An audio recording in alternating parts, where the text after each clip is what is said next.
Hi there, I'm Jonesy. I'm a street artist known for doing little bronze sculptures mostly around the East End of London. I do other things, but I think I'm mostly known for the bronzes. I describe myself as an artist as a kind of jack of all trades in a way. I like different things, I've always liked materials, learning about the properties of different materials. So yeah, I do everything as a bit of a jack of all trades. I started doing street art almost accidentally in a way. I had a studio full of work and I was kind of thinking, what am I going to do with all this stuff? And it wasn't until after I'd actually done the first few pieces that it clicked that there was a great audience for it. And because initially I didn't, they're such small pieces, I didn't think they would attract much attention. But after I'd done them, I realised they did. A lot of people seemed to like them. So then, that was just brilliant. I thought, great, because as an artist, it's not always easy to get shows in galleries and things. And I'm dyslexic and I really hate applying for shows and things. So for me, it was just, a no-brainer. There's the audience. I've always been interested in the environment. And I think it was just reading the New Scientist magazine really and this was probably the early 90s. I kind of was reading this stuff about the climate and where there was pollution, oil spillages.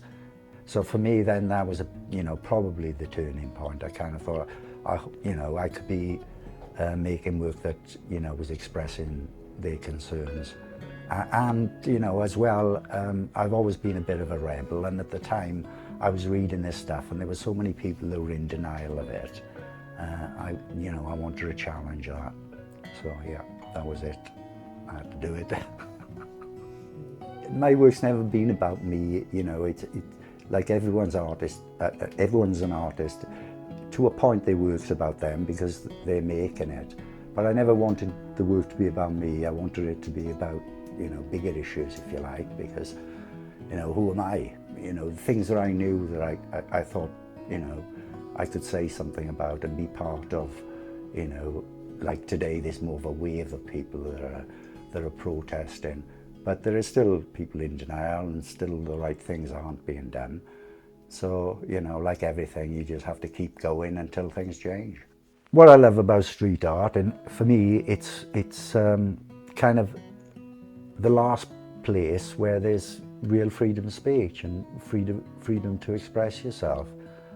Obviously it's still limited a bit because it's illegal and that side of it, but there's nobody judging it, there's nobody kind of saying you can't do that, or so it's the last place of freedom of expression, I think. So that's what I love about it. Anybody can do it, anybody can go out there and put a piece up if they want to, or as many as they'd like. And yeah, great. That's the main thing, I think. And it's got, it's very popular with people. So for me, it's great. It's a great platform to say things to the world. I never kind of sit down and think, oh, what am I going to do next? What am I going to make? Ideas just come to you.